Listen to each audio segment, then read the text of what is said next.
Well, welcome to all for taking part in this extremely timely discussion on an episode which can be described universally, I think, as a blot on the image of Britain as an open and tolerant society.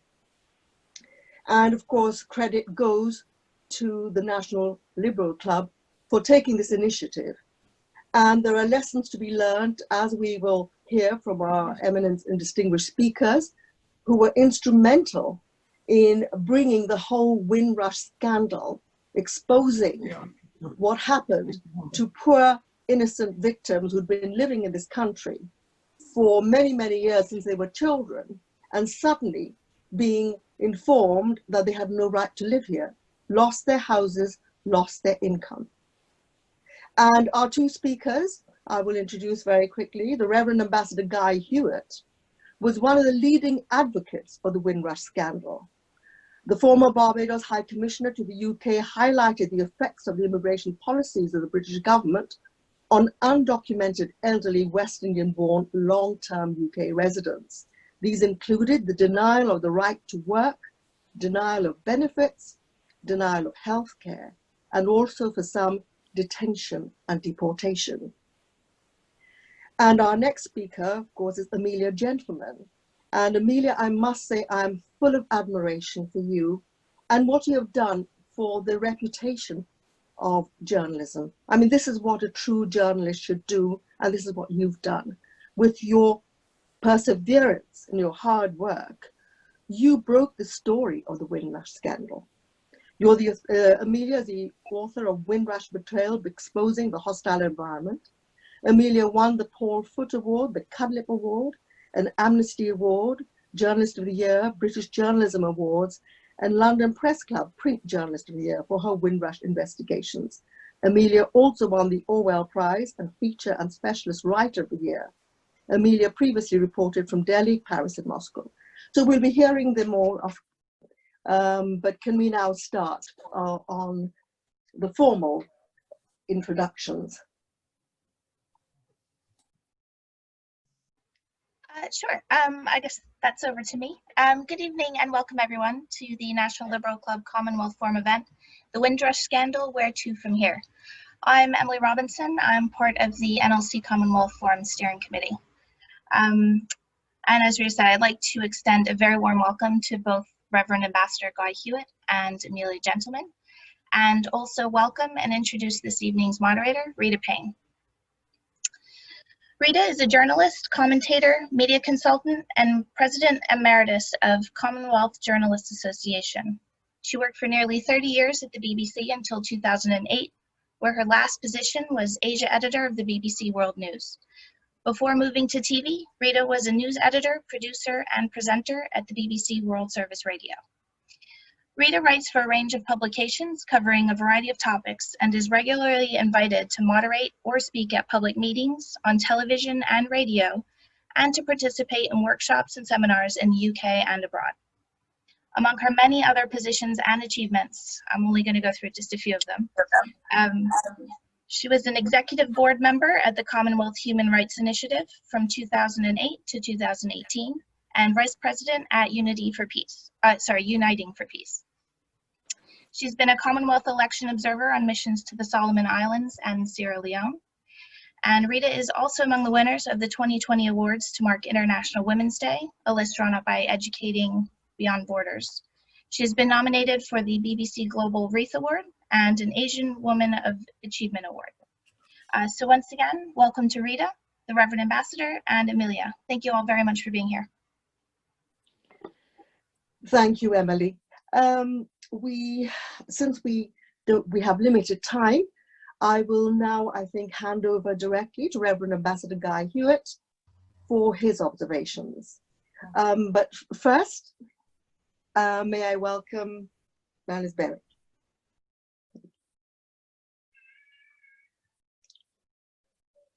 So please do go ahead and speak. Sorry.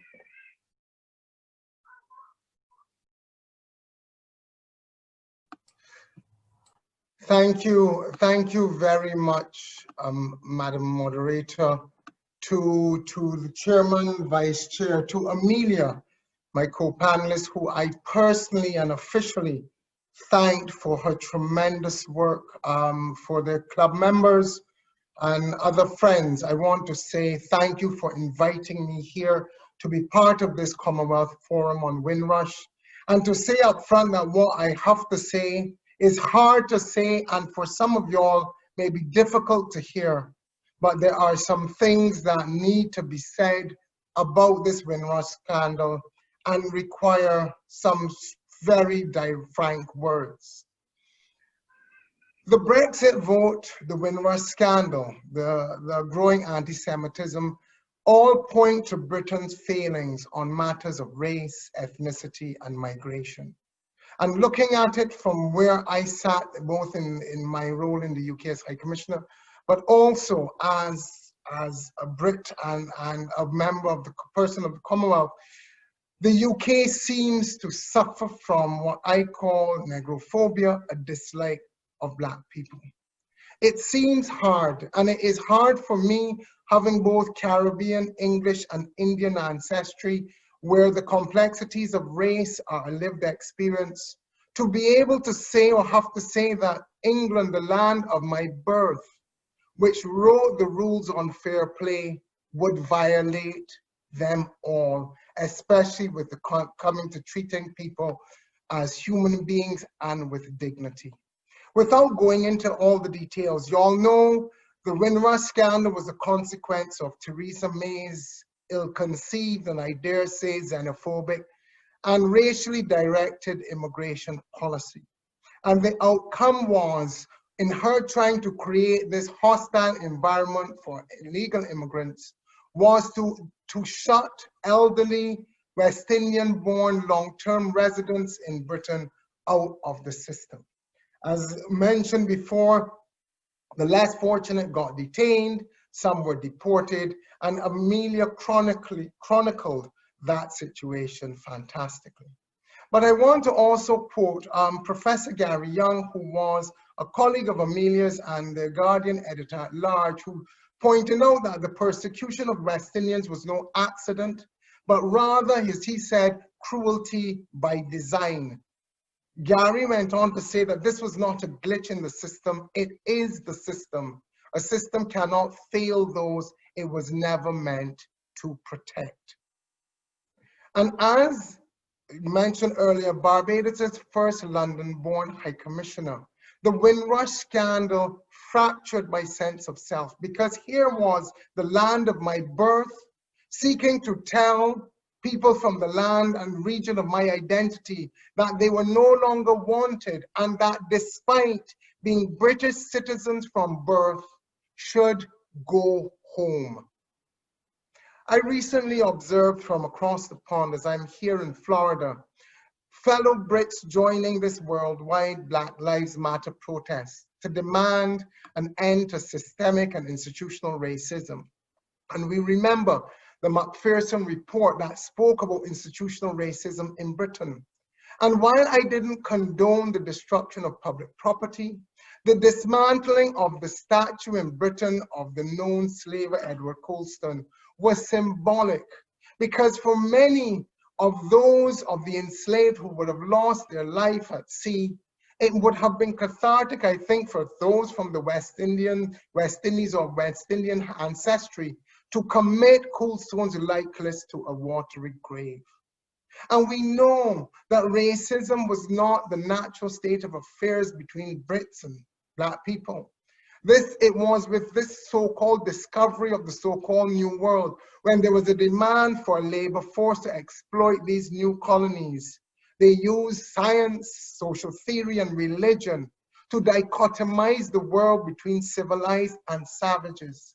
And in the process, condemned Africans to unprecedented barbarity.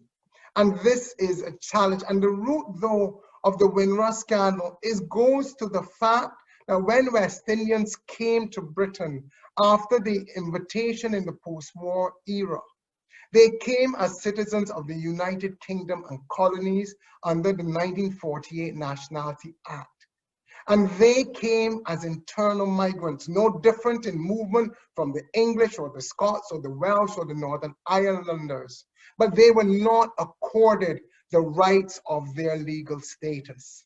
And then in 1962, the government in the UK sought to introduce the first Commonwealth Immigrants Act that would restrict those who could settle in Britain. And I want to share a quotation from Sir Grantley Adams. He was a Barbadian, but he was the Prime Minister of the West Indies Federation who protested this legislation. And he said this: "The apparent determination of Her Majesty's government to proceed with legislation to curb migration from the Commonwealth seems to be a flagrant disregard of every liberal principle on which Britain has based its customs and tradition since Lord Mansfield's famous judgment on slavery in 1772. He goes on to say, West Indians are firmly convinced by this action, Britain has begun to take steps which are no different in kind to the basis on which the kind of system of apartheid in South Africa is based. He was speaking historically.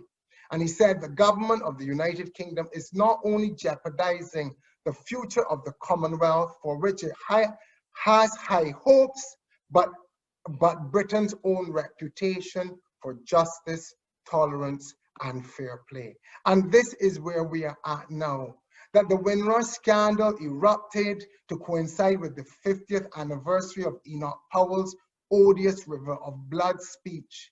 And we found then, instead of persons being treated as anomalies to be regularized, they were treated like illegal immigrants. And insult was added to injury when the burden of proof was placed on them to prove their right to remain. And all alongside this, European nationals were being fast-tracked for residency post-Brexit. And what I am seeing now is that the Home Office has not overcome the institutional racism that was exposed with its handling of the Windrush Scandal, because now, despite the offer of compensation, it is insisting that victims of Windrush prove their case beyond reasonable doubt in order to get compensation. This level of proof is normally reserved for criminal matters as opposed to the balance of probabilities that normally occurs in civil compensation claims. And so as a consequence, the £200 million fund established has paid out insignificant amounts. And the victims who've already experienced injustice, distress, and trauma are made to suffer further. But I need to point this and talk about juxtapositions, even as if to ensure that people didn't get or misunderstand the government's intention. 2 months ago, the British government has offered 3 million Hong Kong residents an unfettered path to citizenship, sorry. And I remember when the Windrush Day was being inaugurated, there were those skeptics who argued that Windrush Day was political spin and an attempt to push the issue onto the back burner. And I would have to say they were proven right, because the lingering effect of the Windrush Scandal is a blot on Britain's socio-political landscape and a repudiation of any sense of fair play that it claimed. And I end with this.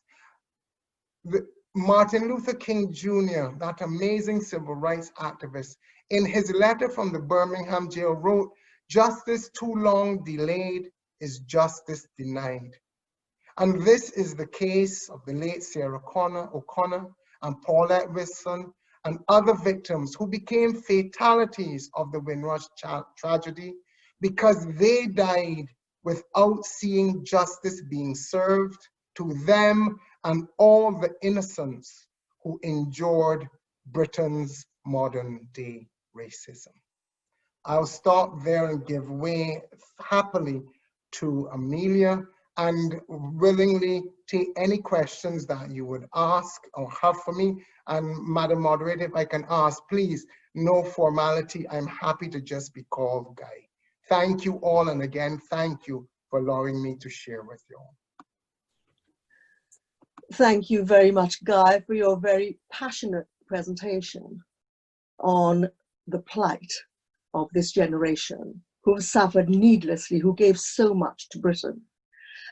Before you, could I just ask you, do you see a difference in the presentation of the problem here and the presentation of the problem in Barbados and other parts of the Caribbean?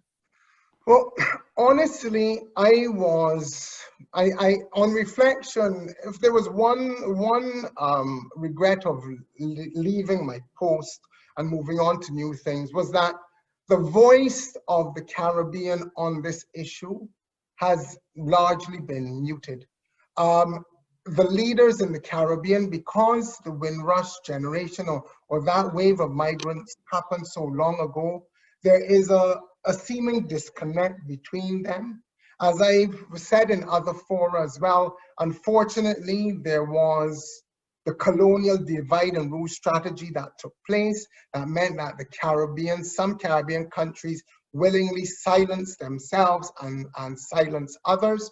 And as a consequence, the pressure that was brought to bear on the UK government around the Commonwealth Summit that brought Prime Minister May then to the table with Caribbean leaders, that voice is largely absent from the region. And as a consequence, I think it is the plight of West Indian-born residents in the UK is not being taken up either by the governments there or possibly by the High Commissions in London. Thank you very much. And then, of course, we will be speaking again of what can be done. We have an issue and what you think an event like this will achieve. Do you have one more thought on, do you think it's too late, or do you think even now there's something that the British government can do to show that it's serious? There is a lot that the British government can do if it is serious. And I think it's not to show that it's serious. It would first have to become serious about this issue. Windrush, as the skeptic said, they just wanted to get rid of it. And I think to a large extent they have, notwithstanding the growing awareness through dramatization of the experiences, through Amelia's writings and through other sharings. It is no longer a political issue.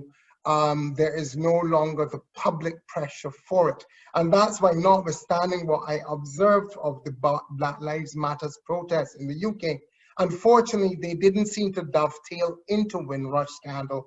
And for them to realize what they were protesting should not just be current racism and injustice in the United States, but very much in the midst and the heart of Britain and its government and its policies, there is this racism and racial injustice.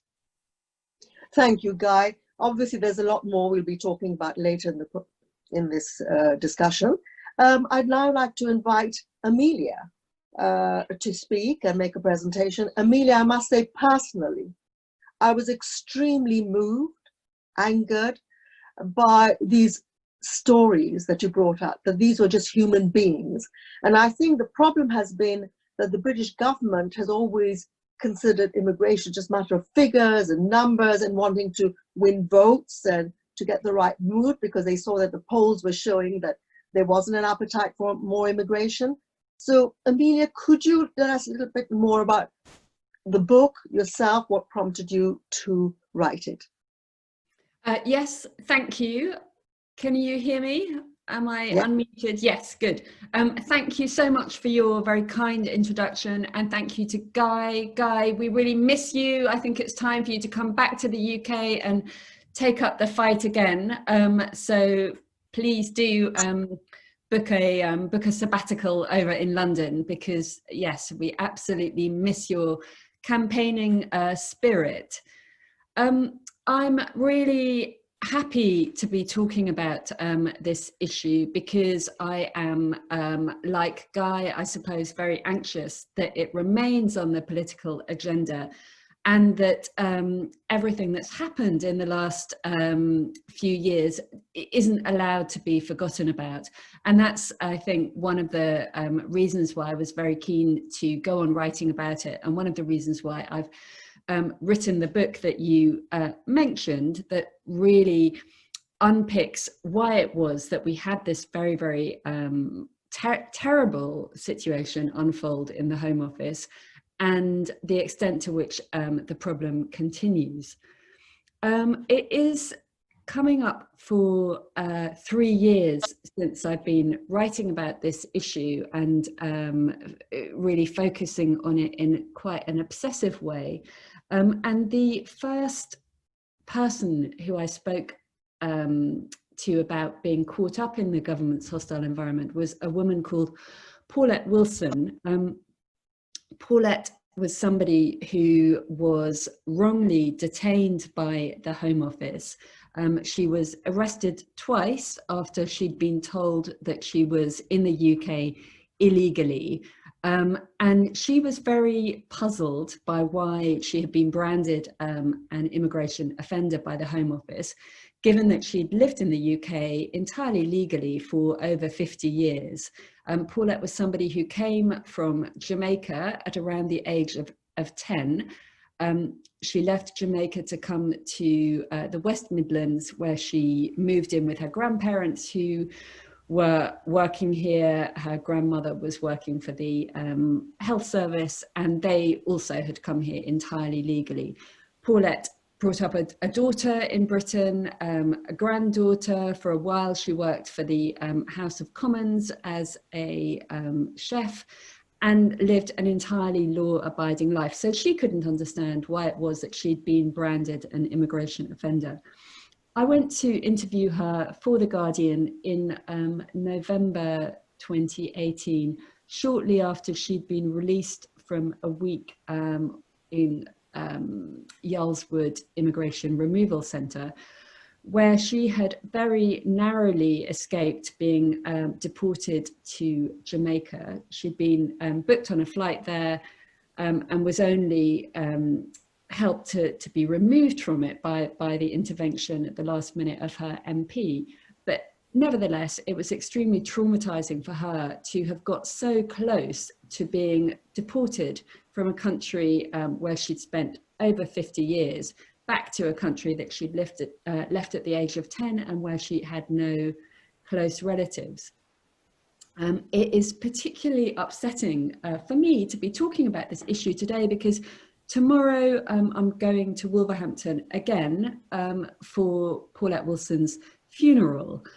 Paulette died this summer very prematurely. I don't know precisely what the circumstances were, but it is clearly the case that she's somebody who endured an enormous amount of unnecessary stress in the later years of her life, and her premature death is a matter of profound misery for her family, and to a certain extent shame for the government, who treated her so appallingly.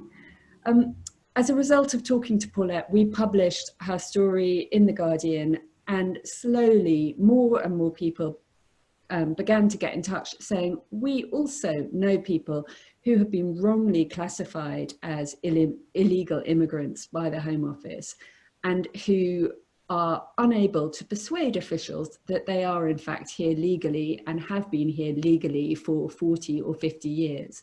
These people were, some of them sacked from their jobs, made homeless after being evicted, denied healthcare, sometimes denied life-saving cancer treatment, and refused pensions or access to benefits that they deserved, having paid taxes for decades. So gradually in The Guardian, we published these stories. It was a slow process of getting political attention. But eventually by April of 2018, with the campaigning work of Guy Hewitt and other ambassadors from the High Commissioners from the Caribbean, there was a momentum, and finally the government was forced to understand the scale of what was going wrong, and it became clear that thousands of people had been wrongly classified as being illegal immigrants, despite absolutely having a legal right to be in the UK.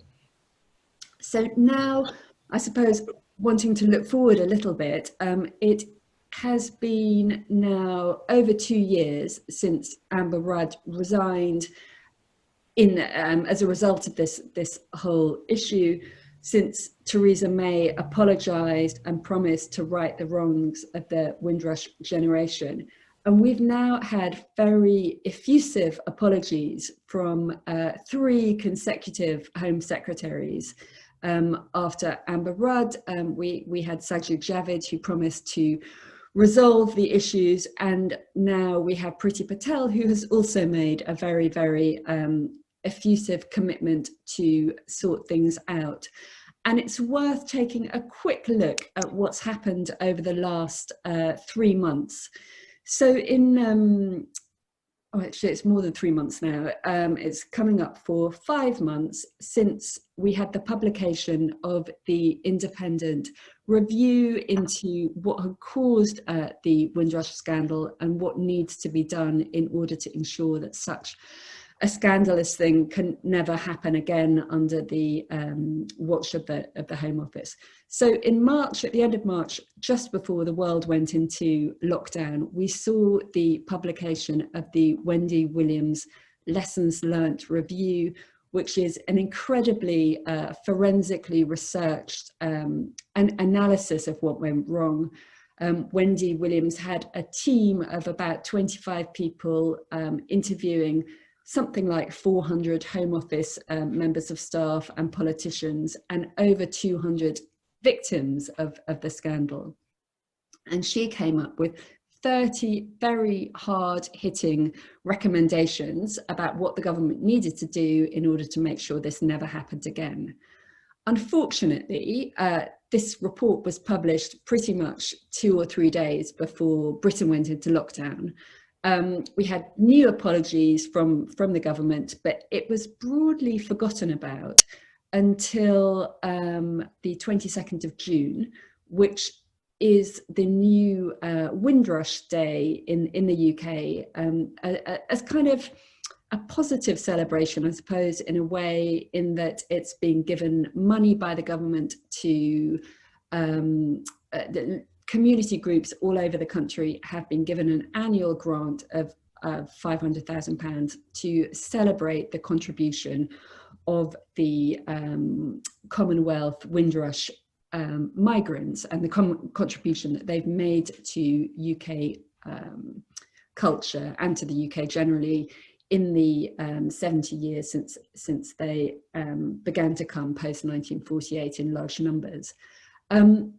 This was meant to be a very positive occasion, and in a way was created by Theresa May as a way of apologising, or perhaps kind of pointing people's attention away from the scandal, but to something a bit less damaging. And again, this year, there was a real attempt by the government to be celebratory. And I think that they were slightly taken aback at the extent of real fury that remains over the unresolved nature of all of this. So the newspapers, the BBC, the British media was absolutely full, not of happy Windrush celebrations, but of the fact that the compensation scheme that was set up and which, as Guy said, has a kind of hypothetical fund of somewhere between 200 million and 500 million pounds to pay to the thousands of people affected, that at that stage it had only paid out something like £360,000 to around 60 affected individuals. So there was enormous anger about that. This coincided with the beginning of protests about Black Lives Matter issues in the UK.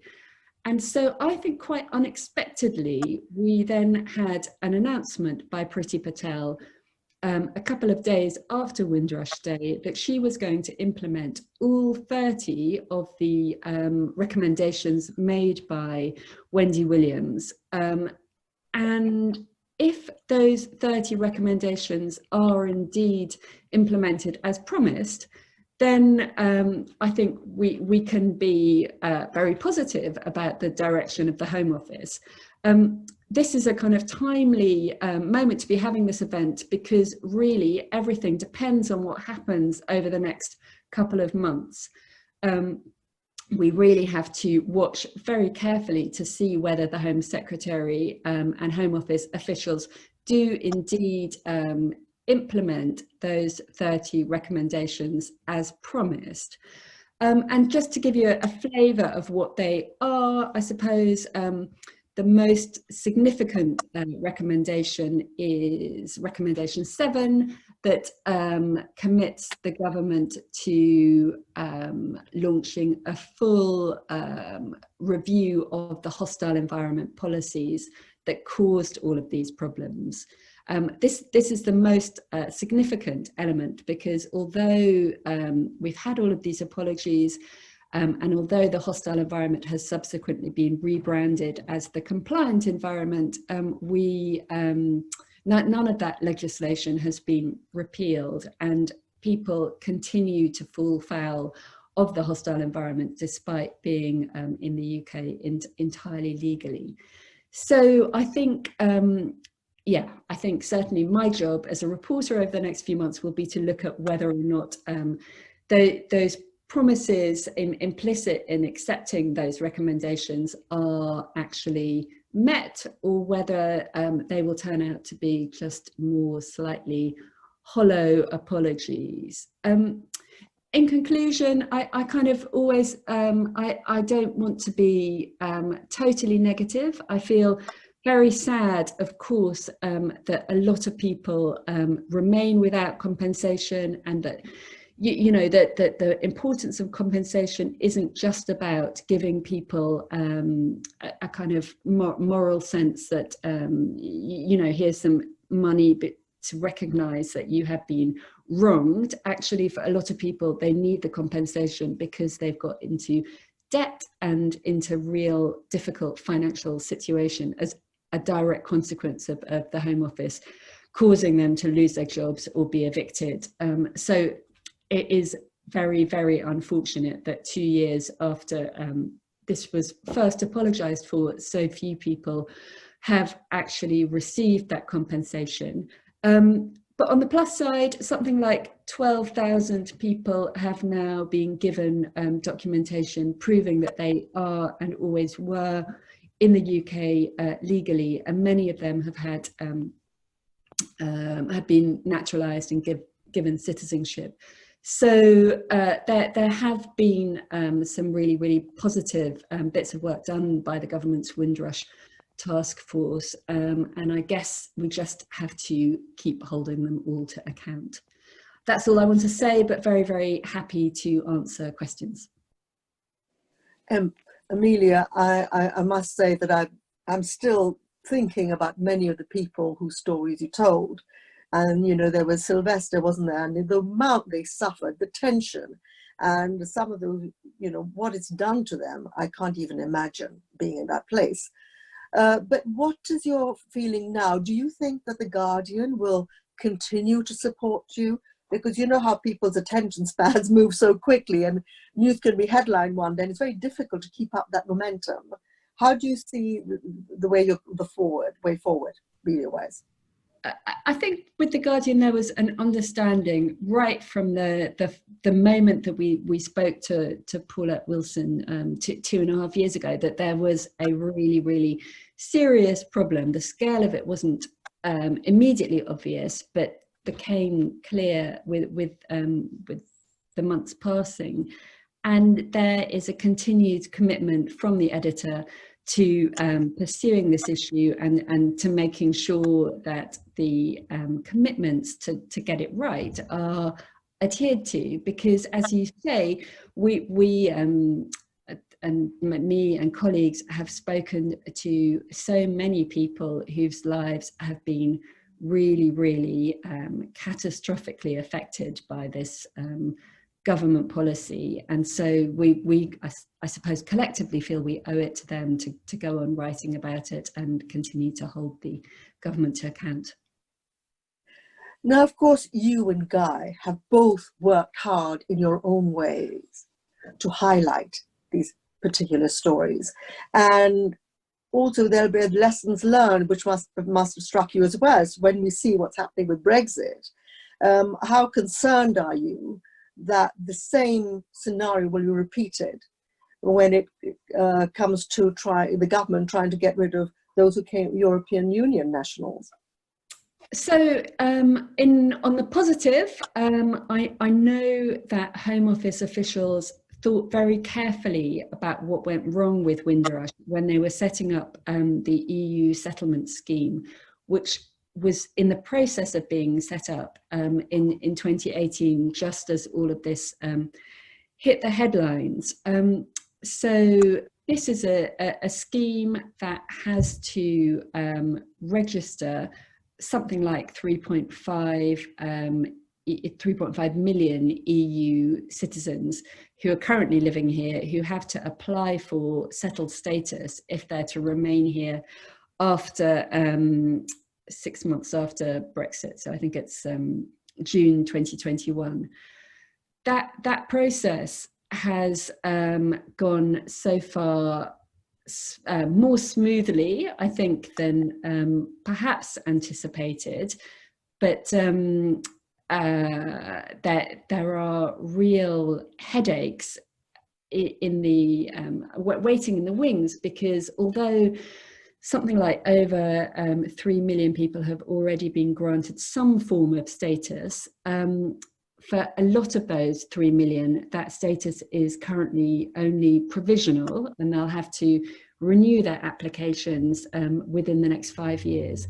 And there are still going to be large numbers of people who, for whatever reason, either fail to renew it or don't apply for the status in the first place. And because we're talking about such a large number of people, it's entirely plausible that 5% of them may not successfully apply for the correct status, and that equates to tens of thousands of people who themselves, again, in the years to come, could find themselves falling into the embrace of the same hostile environment measures that we saw causing such terrible difficulties for Windrush people. So that means finding themselves not able to access NHS treatment, finding themselves ineligible for key welfare benefits that they may very well have been contributing to as taxpayers for many years. So yeah, we absolutely have to feel concerned about the possibility for a repeat. Amelia, thank you again. You've already been given a lot of awards. You deserve many, many more for the incredible work you've done. So thank you. Before we take questions from colleagues, would you and Guy like to have a little chat on air, since you may not have been in touch for a while? I have a question for Guy. Guy, I can't see you at the moment. I'm not quite sure why, but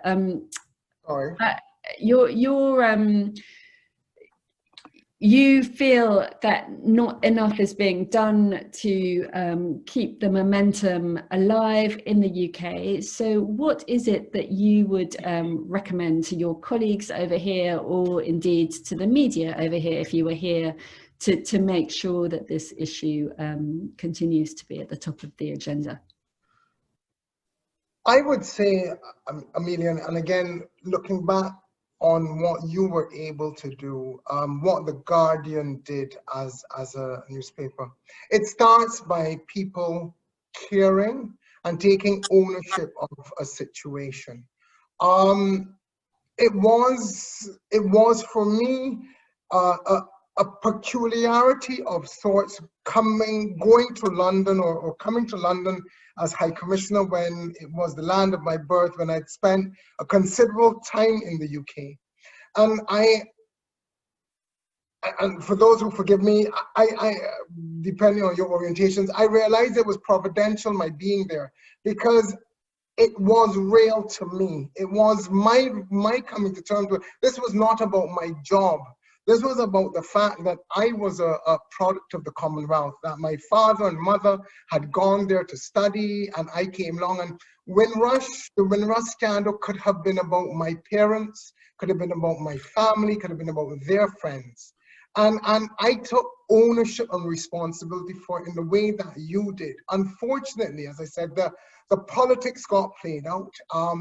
We saw the way in which, unfortunately, the Jamaican government tried, and I say this is factual, the Jamaican government is a sister party of the Conservative government, and I think they tried to help the government find a middle road through this. But in so doing, what it did was robbed what we were trying to do of its momentum.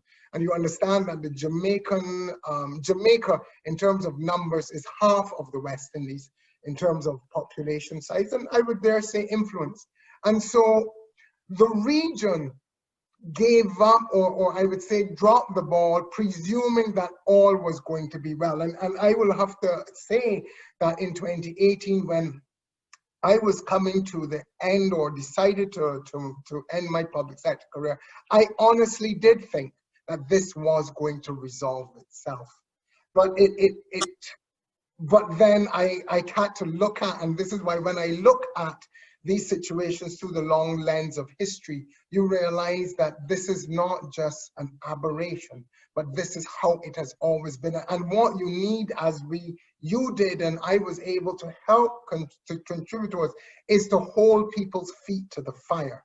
Whether that was the Caribbean governments, my fellow High Commissioners, ultimately the British government, to make people understand, as you were able to do, and the Guardian did, and we did through the press briefing, to make people understand that those who were suffering were not criminals or deviants, but were everyday people who worked hard and gave their life to Britain. And at the end of it, were being rejected. Yeah. Could we? What can we do, Guy?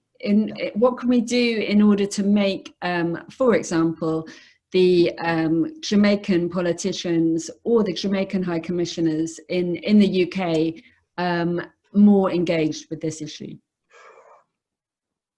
There is, as you did, there is a champion that is needed. Somebody who will call them out as they need to be, who will point out, as I was prepared to do even with my own country, that this was a betrayal of people born in the Caribbean, who are willing to really go the length of what it needs to, you need to. I mean, as you know from your own experiences, you said you felt that you became almost like a social worker. You've got to own it, and it's difficult to tell public servants. It's even more difficult to tell politicians of the need, or explain to them to own things, because there are so many ways in which the system is set up to protect them or isolate them. But that is what you need. You need champions to, again, remind people that this issue is far from over. Guy, that's, as you can see, that we could go on for another 2 hours. No, and I'll stop there. We're running out of time. There's so much to do. So now I think it's time to get questions from colleagues. So I'm hoping that Tim and the team will be able to help us.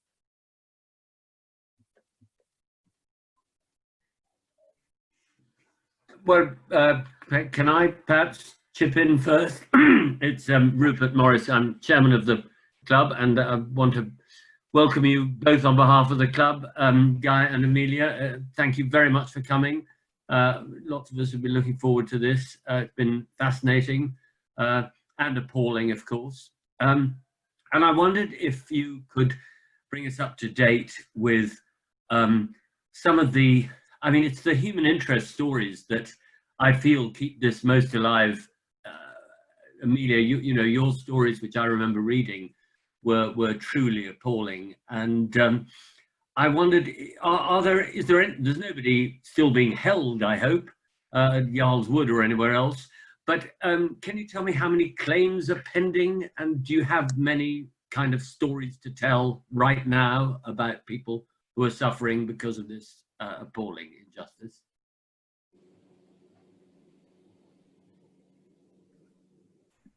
Yes, sadly I do. I am really disappointed, I suppose, to be here 2 and a bit years on after the first very, very clear apologies from the government, still getting emails from people who have been really, really badly affected.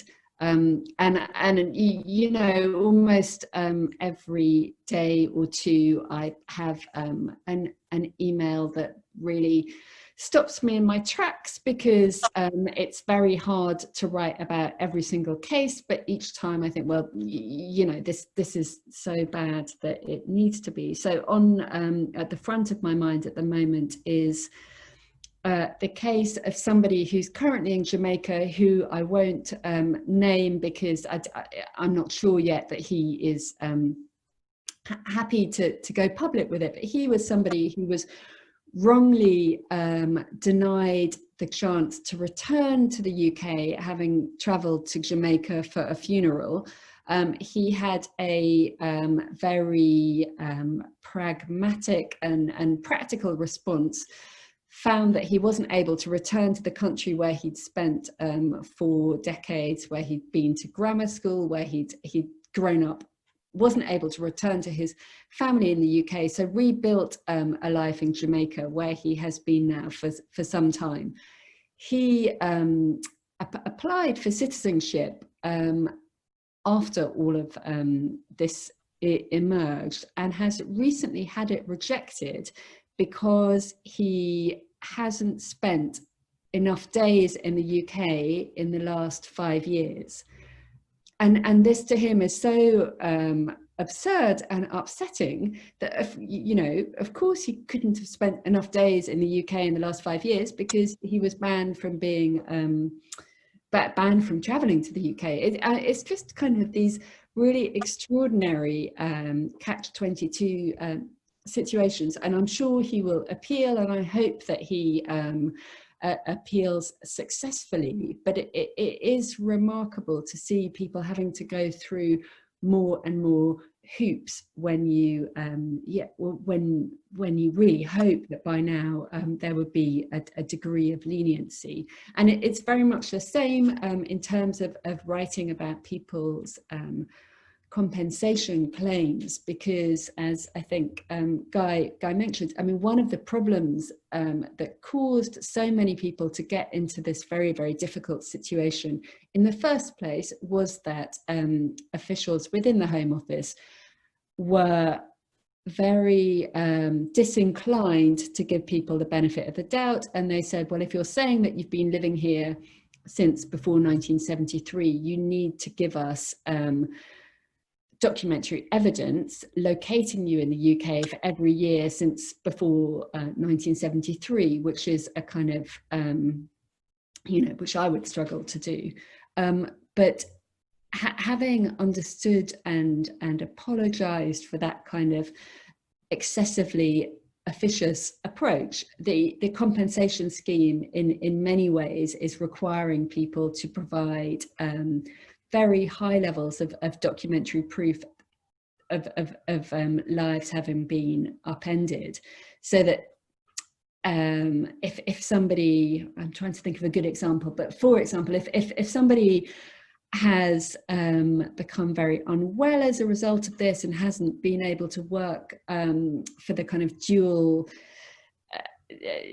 for not only because they were told that they couldn't work for a while because they didn't have the right to be here, but subsequently has been unable to work because they've been too depressed, the compensation scheme is asking for kind of doctor's notes and for very, very clear evidence of every step of kind of proof of trauma. And it's just very hard for a lot of people to provide all of that proof. Thank you, Amelia. Again, because we probably won't get many more questions, can I just invite Judge Richard Harper to ask a question, please?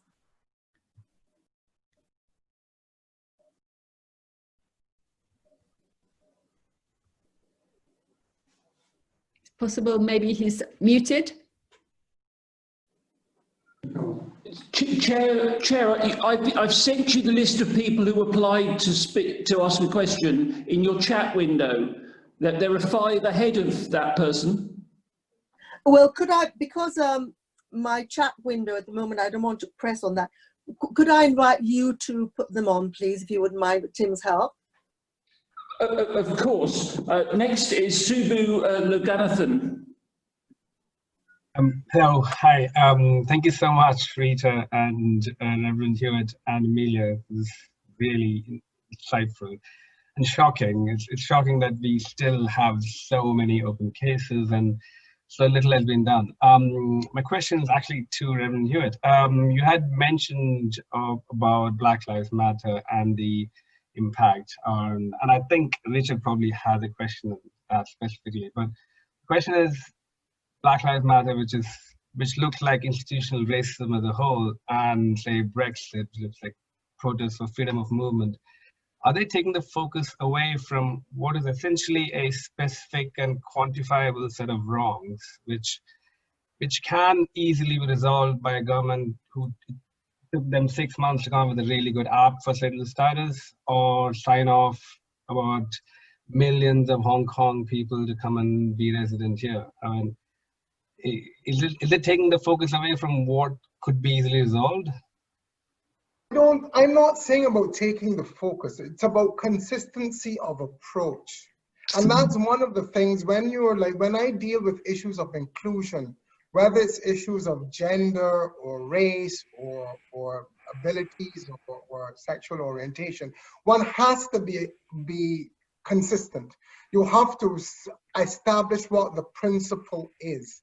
And while I, in a sense, can commend the government in terms of its reaching out to Hong Kongers and its criticism of the Chinese government's actions, what you have to do is be consistent in approach.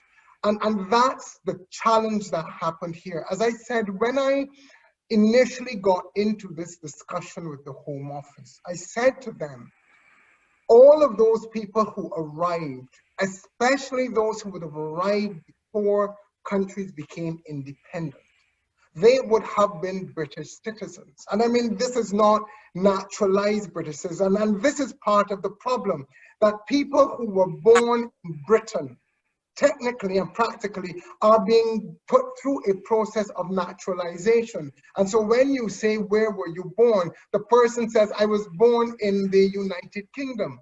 I just happened to be in Trinidad at that time, or Barbados or Jamaica, but at that time we were citizens of the United Kingdom and colonies, and this is part of the challenge. And when we wrote to the Home Office and asked them to explain how could citizenship be withdrawn from people without their permission, they always just came with the fudge. Oh, this is more complicated than it seems. And I kept saying, well, enlighten us, give us the facts. So there are some fundamental issues that have not been addressed in all of this. And while I hear what the government has said about the unique circumstances in Hong Kong, the reality is the UK had no greater commitment to the residents of Hong Kong than they did to the British citizens who came from the Caribbean. That's just a fact. The next question was from Lord Jonathan Oates. Hi, Johnny Oates here. I'm a Lib Dem MP in the House of Lords. I just wanted to ask a question specifically in the context that we have in the House of Lords next week, the Immigration and Social Security Coordination Bill. And that, of course, is dealing with in particular EU citizens' rights. And there is a concern about how they may find themselves in a similar position. One of the things that the government has said is they are putting a specific cut-off date to avoid a Windrush style situation. My fear is that actually all that does is make sure that anybody who is in the sort of Windrush situation is automatically declared illegal on the grounds that they didn't make an application, even if they were otherwise fully eligible. But I just wondered whether either you, Guy, or you, Amelia, have any particular thoughts about things that we ought to watch out for to really protect those people, and whether there are any further measures that need to be taken in terms of the non-EU British citizens who have been affected by Windrush. And finally, just to thank you for your excellent presentations and really inspirational. I think, am I on mute? No, that's good. I think that this argument about whether or not there should be a cut-off date or there shouldn't is a peculiar one, because certainly, as you say, the Home Office's rationale is that if you have a cut-off date by which people have to apply for EU settled status, it will ensure that people don't kind of just brush it under the carpet, and it instills a sense of urgency in people. But obviously, as you say, then there comes this deadline, the day after which you suddenly create thousands, tens of thousands of illegal immigrants, and that I think is a really troubling area, and one which remains completely unresolved. So yes, I think you will be having to do your work in the House of Lords to highlight that still very unclear area. Thank you. The next one is in the club from His Honour Judge Tim Harrington. Hello, Amelia. I had a question that related to the Williams report, because it seems to me that, and whether it dealt with this issue or made a recommendation on it, it seems to me part of the problem has arisen because there's no real effective right of appeal against these ridiculous decisions that the Home Office were making, and that the only legal sort of constraint was possibly judicial review proceedings, which are notoriously difficult and expensive. Was there a recommendation that the right of appeal against these sort of cases should be restored? Because it seems to me that any judge sitting and hearing Paulette Wilson's case would take about 5 minutes to realise that the Home Office's case was misconceived and be thrown out with costs probably for unreasonable behaviour. So is there a suggestion there should be better judicial control and constraint over the Home Office to stop this, you know, administrative vandalism just being allowed to continue? I'm not totally sure whether that was one of the 30 recommendations. I think it's implicit in the requirement or in the request to have a complete review of the hostile environment, because one of the measures that kind of comes under that very loose classification of policy was a removal of a critical right of appeal before deportation, which I think was brought in at around 2012. Yeah. But almost kind of more significant than that, I think, was the removal of legal aid for most immigration cases. So that kind of removal of funding for applicants to have legal advice is more significant in a way, because without the kind of support and without the advice, you can't even get to the stage of beginning to think about an appeal. And certainly the lack of judicial scrutiny in decisions to lock people up and get to the point of deportation was raised again and again by the Joint Committee on Human Rights, by the Home Affairs Select Committee, who couldn't believe the way that somebody like Paulette Wilson found herself in detention for a kind of reasonably extended period of time without any opportunity to sit down in front of a judge and explain her situation. So I suppose the short answer is it depends on how the Home Office choose to interpret that request for a full review of all hostile environment policies. Thank you. I'll check if there's time for any more questions.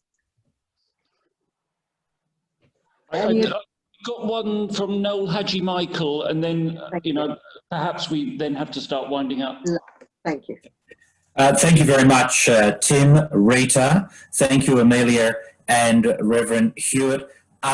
What I can say is that having watched the success of some other narratives, like the campaign for the confirmation of settlement for Gurkha soldiers and ex-soldiers, that often the immigration issue falls to some very hard and harsh divisions, whereas I think from the perspective of moving forward, the Windrush lessons and the 30 recommendations should be an excellent and natural platform for Liberals and Progressives to hold government to account, but also to reach out to the widest possible audience, because many people who might be supporters of the current government would recognise the moral obligation to the victims of Windrush, but also to establish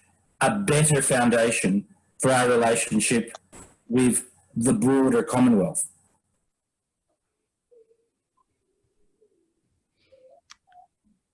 I think that sounds right. I'm not sure whether there's a question there. Do you think we could take the risk of bringing on board a much broader coalition of people to ensure the 30 recommendations are implemented?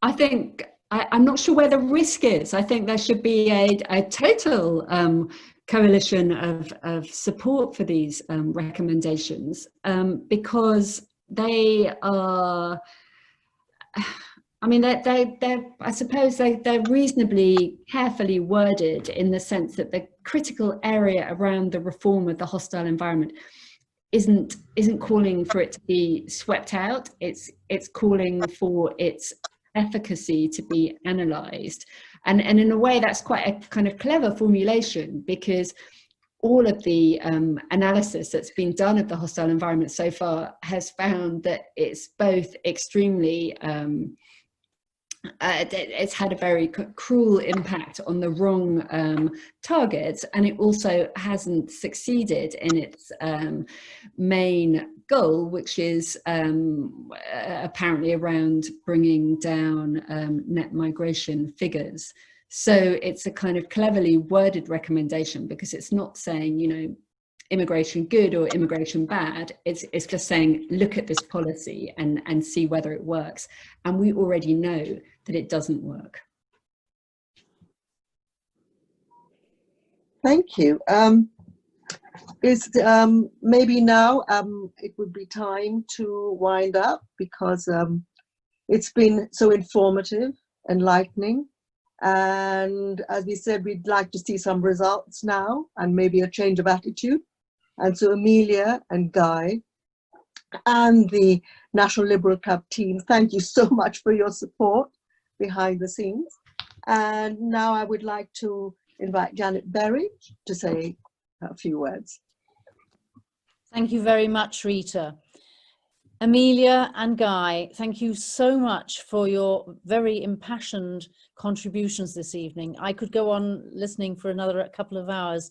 It is shocking to hear what you've had to report, and I realise that that's only a small part of what has been going on. And sadly, I fear that we all know that this isn't the end, but we have to keep making people aware of this dreadful situation.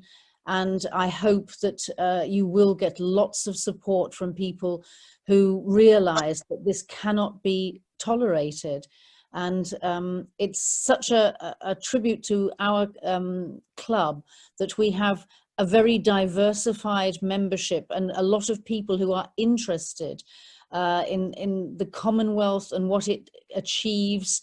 And I'm sure that at another point in time, it might be possible for us to actually meet in person at the club and have you both to come and talk to us again and to update us. That would be really interesting. We'll have to see how COVID allows that.